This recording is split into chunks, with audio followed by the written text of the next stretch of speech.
Temos um cenário bem intrigante na mesa hoje. Um verdadeiro quebra-cabeça. Um quebra-cabeça complexo, com certeza. Exato. É uma daquelas histórias que mistura regras contratuais, extremamente rígidas, convicções pessoais profundas e um conflito que, à primeira vista, meio que desafia a nossa própria intuição sobre o que é justo. Desafia bastante.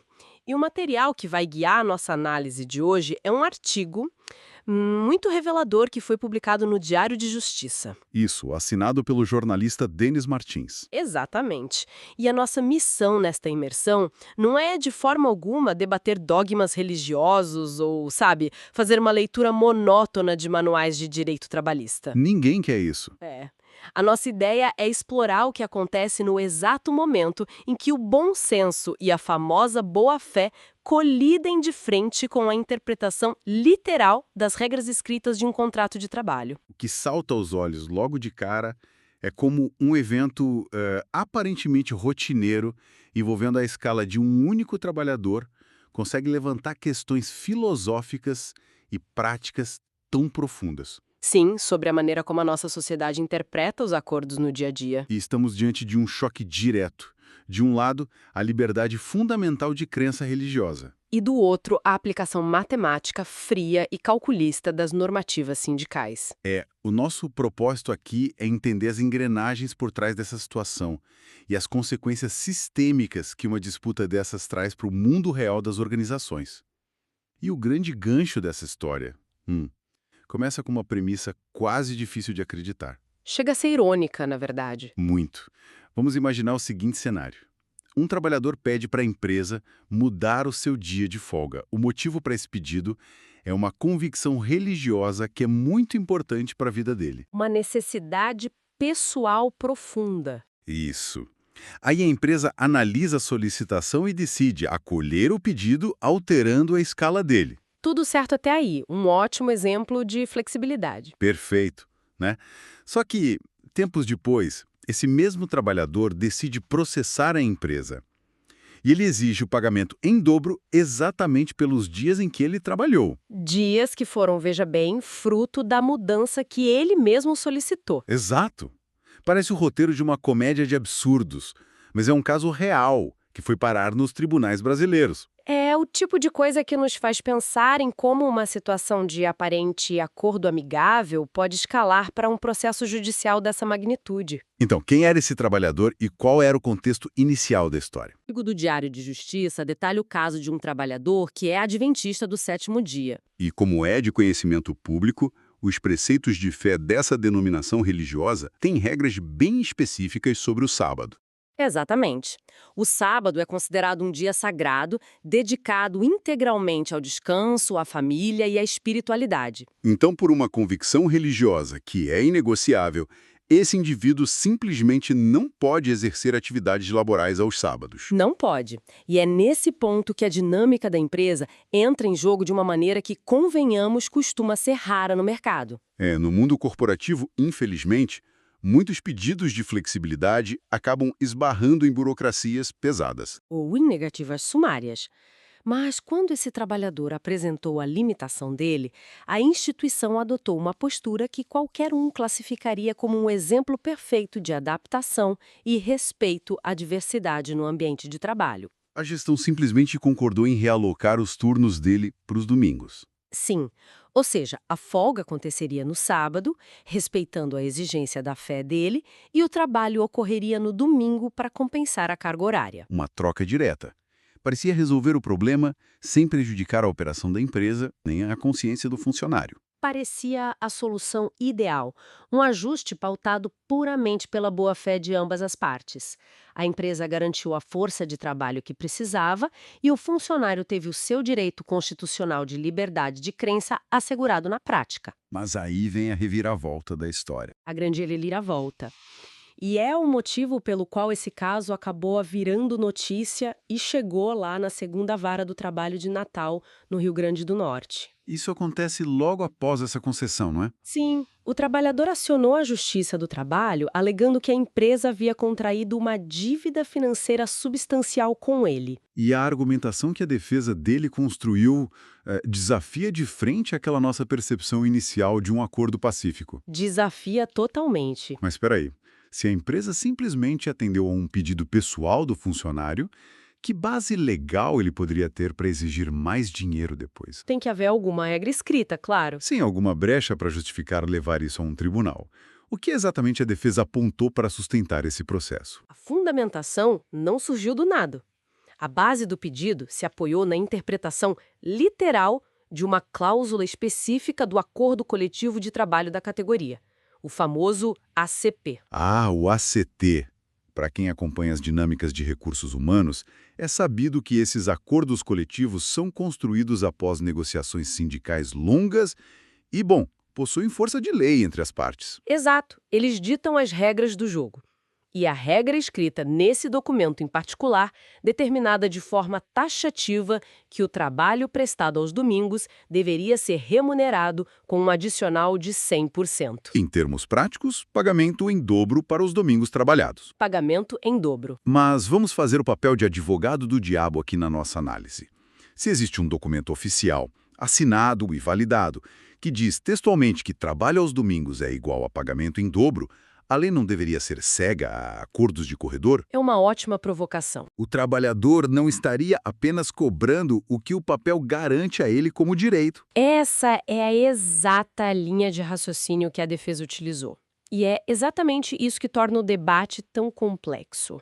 A nuance crucial explorada no processo é que o acordo coletivo estabelecia esse pagamento em dobro, independentemente de o funcionário ter usufruído de uma folga compensatória em qualquer outro dia da semana. Não tinha uma linha dizendo algo do tipo, se tiver folgado no sábado, não recebe o domingo. Não tinha. A redação da cláusula não fazia ressalva sobre os motivos da escala aos domingos. A premissa era absoluta. Houve labor no domingo, aplica-se o adicional de 100%. Mesmo que a folga tenha ocorrido na terça, na quarta ou, como foi no caso, no sábado. Exatamente. A defesa se apegou à ausência total de exceções no texto do acordo. E pelo que consta no artigo do Diário de Justiça, o impacto dessa interpretação literal não para apenas no valor daquele domingo isolado. Existe uma espécie de efeito em cadeia na legislação brasileira. O famoso efeito cascata. Isso, que transforma um adicional de fim de semana num passivo gigante. Como funciona essa matemática trabalhista na prática? O que mais estava em jogo financeiramente além daquele domingo? O impacto é exponencial e ilustra perfeitamente o peso de uma ação judicial desse tipo. O pedido não se limitava aos valores nominais dos domingos trabalhados. Porque na Justiça do Trabalho, um adicional pago com habitualidade integra a base de cálculo do salário, certo? Perfeito. Isso gera o que chamamos de reflexos. O trabalhador exigia que esse adicional de 100% refletisse sobre o cálculo das férias acrescidas daquele terço constitucional obrigatório. É muito dinheiro. Ele também exigia reflexos sobre o 13º salário, sobre os depósitos mensais do Fundo de Garantia do Tempo de Serviço, o FGTS, e o respectivo repouso semanal remunerado. Nossa, isso significa que um ajuste feito para acomodar uma crença religiosa, que em tese não custaria nada a mais para a empresa inicialmente, se transformou numa bola de neve financeira. Uma bola de neve capaz de alterar todo o custo daquele contrato de trabalho. É um cenário assustador para qualquer empregador. Muito assustador. Como a juíza que analisou o caso conseguiu desembolar esse quebra-cabeça normativo? Porque a sentença, que foi disponibilizada no dia 19 de fevereiro de 2026 e assinada pela juíza Anne de Carvalho Cavalcante, precisou lidar com essa aparente contradição entre o texto frio e a realidade dos fatos. A análise da magistrada Anne de Carvalho Cavalcante se destaca justamente pela recusa em aplicar a regra de forma automática e descontextualizada. Ela reconheceu a validade do acordo coletivo, mas introduziu na equação o princípio da voluntariedade e a causa raiz que gerou a situação. Ou seja, quem pediu a troca Exato. A sentença deixa claro que a prestação do serviço aos domingos não foi uma imposição da empresa para atender uma necessidade operacional extraordinária. Foi uma escolha voluntária do trabalhador. Motivada pelo desejo pessoal de preservar o sábado sagrado. A origem do trabalho dominical estava na própria solicitação do funcionário. O artigo até menciona uma expressão específica que a juíza usou na decisão que me pareceu resumir todo o conflito de uma forma muito brilhante. Ela afirmou que o trabalhador estava tentando obter o melhor dos dois mundos. O melhor dos dois mundos? Uma constatação fortíssima para constar num documento legal. Sim. O que isso significa juridicamente nesse contexto? Essa expressão traduz a incompatibilidade ética e lógica do pedido perante a boa-fé contratual. A magistrada evidenciou que o trabalhador almejava o benefício da flexibilidade para praticar a sua religião tranquilamente aos sábados. Um direito que, vale ressaltar, foi plenamente respeitado e viabilizado pela empresa. Plenamente. Contudo, simultaneamente, ele tentava utilizar essa mesma concessão patronal como alavanca para lucrar financeiramente por meio da regra sindical do domingo. Era uma tentativa de usufruir de uma exceção personalíssima e, ao mesmo tempo, cobrar os bônus de uma regra geral e impessoal. Quer dizer, exigir que a instituição arcasse com uma penalidade financeira por ter acolhido um pedido em benefício do próprio requerente subverte inteiramente o propósito do direito. Totalmente. E para dar ainda mais embasamento a essa recusa do pedido, a juíza utilizou um termo técnico bastante denso para explicar por que não houve prejuízo real ao trabalhador. Ah, sim. Ela mencionou a ausência de dano biopsicossocial. Exato. Biopsicossocial. É uma palavra complexa, longa, que parece carregar um peso enorme na sustentação da sentença. Como isso se traduz na rotina de quem trabalha? O termo biopsicossocial é fundamental para a compreensão profunda das relações de trabalho modernas. Quando a juíza atesta que o arranjo não causou prejuízo biopsicossocial, ela está desmembrando a saúde e o bem-estar do trabalhador em 3 dimensões indivisíveis. E quais são elas? A primeira é a dimensão biológica, que se refere ao desgaste corporal, ao cansaço físico e à necessidade fisiológica de recuperação muscular e neural. O descanso do corpo mesmo. Isso. A segunda é a dimensão psicológica, que envolve a preservação da saúde mental e a mitigação da estafa intelectual. Faz sentido. E, por fim, a dimensão social, que engloba o tempo necessário para o convívio familiar, a interação com a comunidade e, neste caso específico, a participação nas atividades da congregação religiosa. Acompanhando esse raciocínio, a matemática do bem-estar dele permaneceu totalmente intacta. Exatamente. Na proporção de dias da semana, o esforço exigido não aumentou.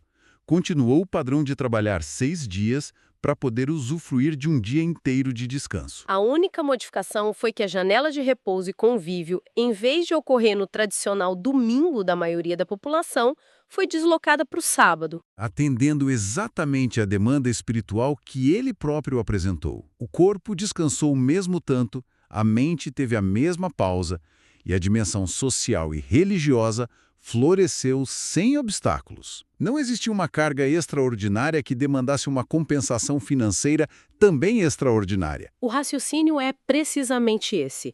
A lógica por trás da criação de um adicional de 100% para os domingos, historicamente no direito do trabalho, é atuar como uma compensação por um sacrifício. Porque trabalhar aos domingos, para a ampla maioria da sociedade, implica uma renúncia ao dia universal de lazer e ao convívio coletivo. É a privação desse convívio que a lei busca compensar com o pagamento em dobro.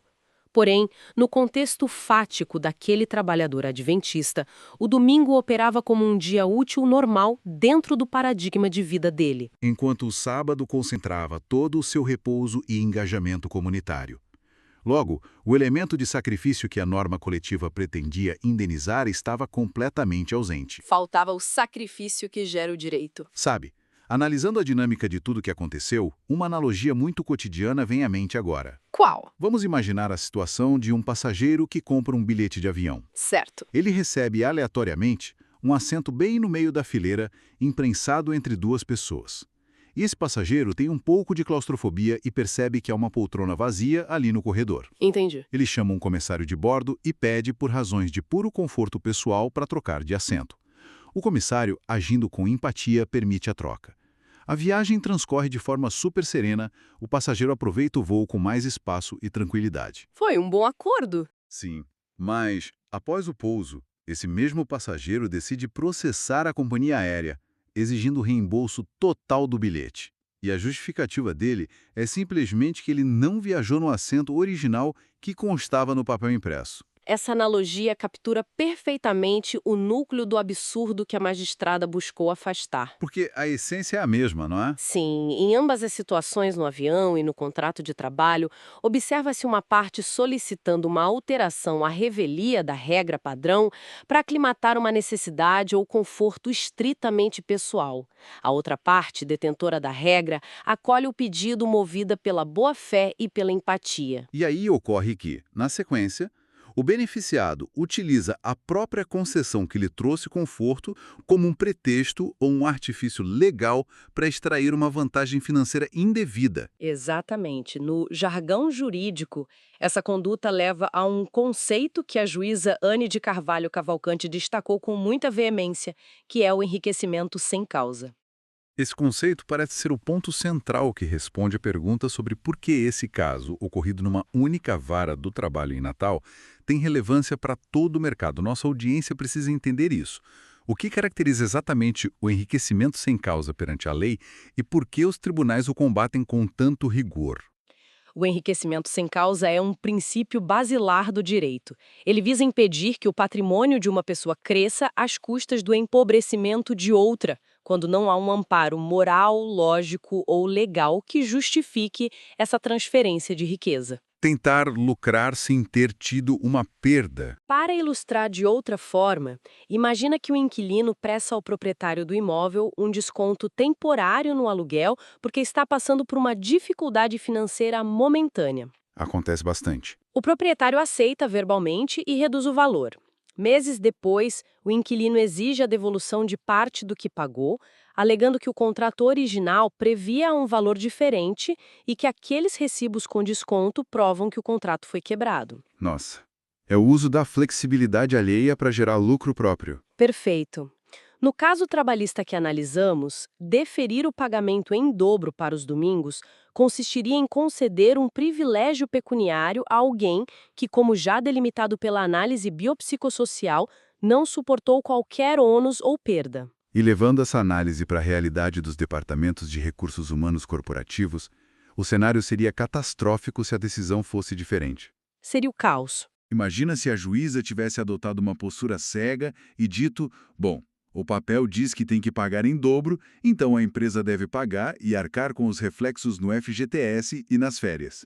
Qual seria o impacto prático na rotina das organizações do dia seguinte? Ocorreria o que podemos classificar como um perigoso efeito condicionante negativo. A sentença traz um alerta fundamental sobre isso. O deferimento de um pedido com essas características funcionaria como um desestímulo monumental a qualquer prática de empatia corporativa ou ajuste amigável. A mensagem enviada aos empregadores seria devastadora. Todo e qualquer ato de boa-fé, mesmo quando direcionado a respeitar a diversidade religiosa ou uma necessidade familiar de um colaborador, passaria a carregar o potencial de se transformar em um passivo judicial milionário no futuro. As empresas seriam forçadas, por puro instinto de sobrevivência financeira, a blindar suas operações contra a flexibilidade. Exatamente. Basicamente, as empresas ficariam aterrorizadas.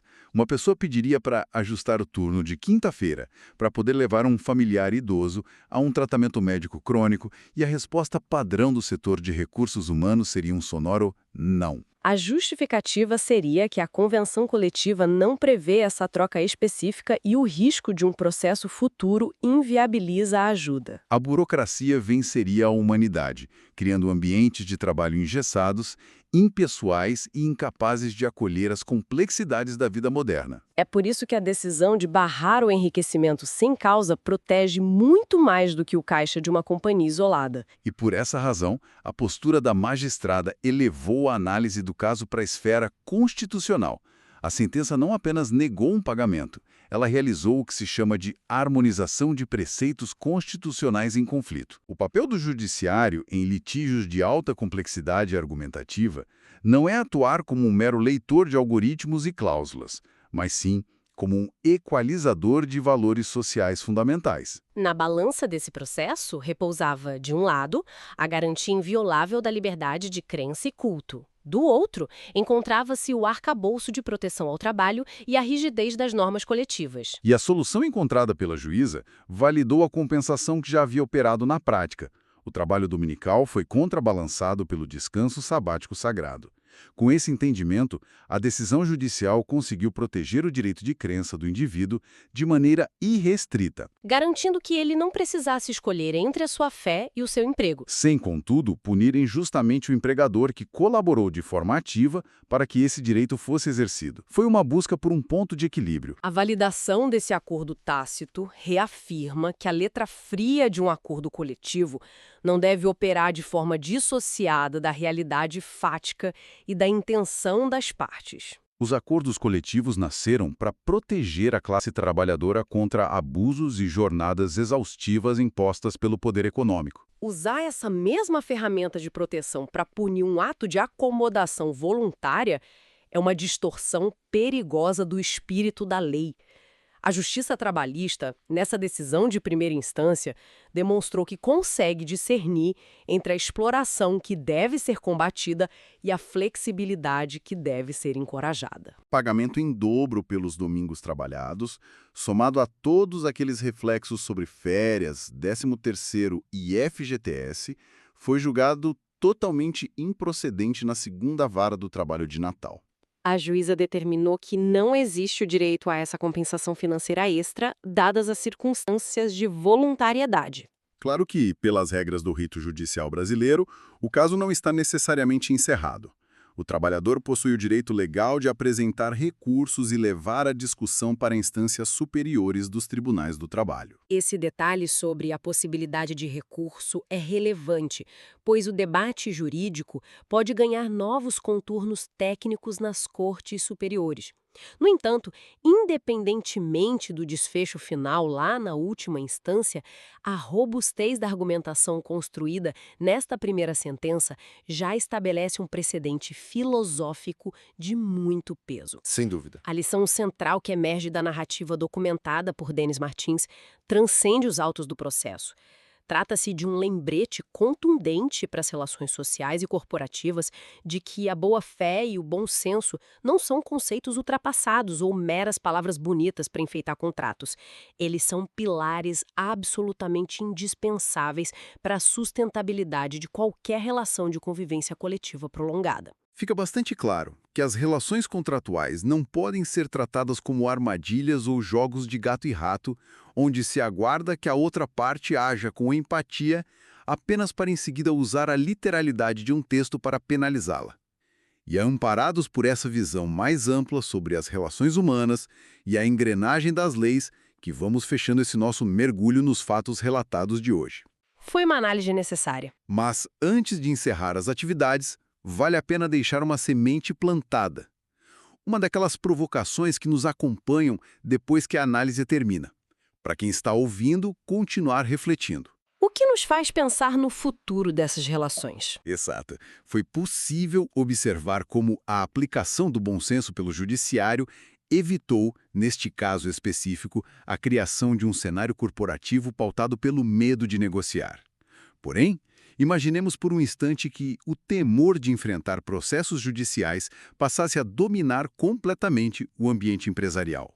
Um cenário onde a empatia dá lugar à defesa preventiva. Sim, se o receio de condenações milionárias fizesse com que os empregadores adotassem uma postura de tolerância zero, seguindo apenas e tão somente o que está rigidamente desenhado no papel das leis e convenções, fechando as portas para qualquer tipo de negociação amigável ou flexibilização da rotina. A pergunta que fica é o impacto disso a longo prazo. Exatamente.